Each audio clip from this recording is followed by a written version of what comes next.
Dans cette vidéo, on va apprendre à faire un exercice comportant un programme de calcul. Ce genre d'exercice commence en général par « Voici un programme de calcul ». Ensuite, on vous donne le programme de calcul qui commence habituellement par « Choisir un nombre » ou quelque chose de ce genre-là.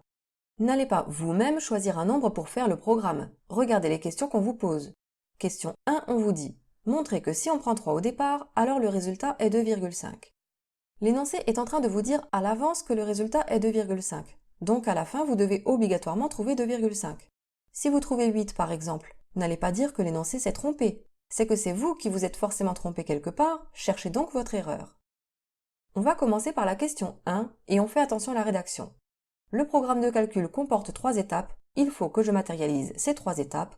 Moi, je mets des étoiles, vous pouvez mettre des points si vous préférez, mais surtout pas de tirets, on les confondrait avec des moins. Et c'est parti!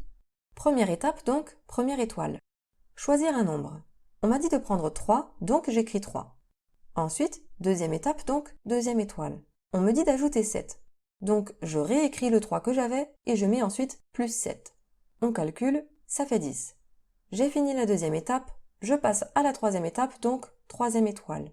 On me dit de diviser le résultat par 4. Je recopie donc le résultat d'avant, 10, et j'écris divisé par 4. On calcule, ça donne 2,5. Et c'est bien le résultat qu'on m'avait annoncé dans la question. On conclut alors, donc on obtient bien 2,5. On passe à la question 2. Vu qu'il reste beaucoup de place à côté de la question 1, j'ai le droit de faire la 2 à côté, à condition de laisser de la place entre les deux questions. Il vaut mieux laisser trop de place que pas assez. Sur vos cahiers, laissez au minimum 3 gros carreaux ou 6 petits carreaux, de quoi avoir la place de corriger si besoin. Je vais faire la question 2 ici. On me dit, quel résultat obtient-on en prenant 17 comme nombre de départ? Première étape donc, première étoile. Choisir un nombre. On m'a dit de prendre 17, donc j'écris 17. Ensuite, deuxième étape donc, deuxième étoile. Ajouter 7. Je recopie le résultat d'avant, 17, et j'écris plus 7. Je calcule, ça donne 24. Troisième étape, diviser le résultat par 4. Je recopie le résultat d'avant, 24, et j'écris divisé par 4. Je calcule, et ça donne 6.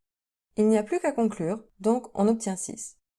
Il me reste à faire la question 3, on n'a plus de place à côté, donc on doit la faire en dessous, et comme je n'ai plus de place non plus, je vais effacer les réponses d'avant.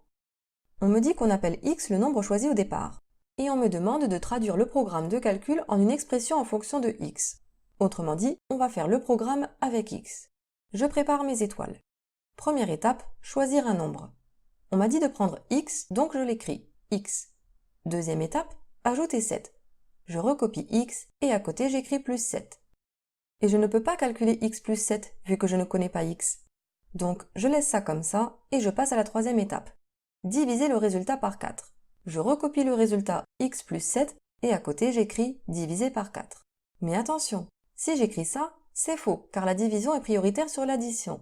Donc il n'y a que 7 qui est divisé par 4 si j'écris comme ça. Or, on voulait que tout le résultat x plus 7 soit divisé par 4. Donc il faut impérativement mettre x plus 7 entre parenthèses. On n'oublie pas de conclure, donc l'expression est, entre parenthèses, x plus 7 divisé par 4.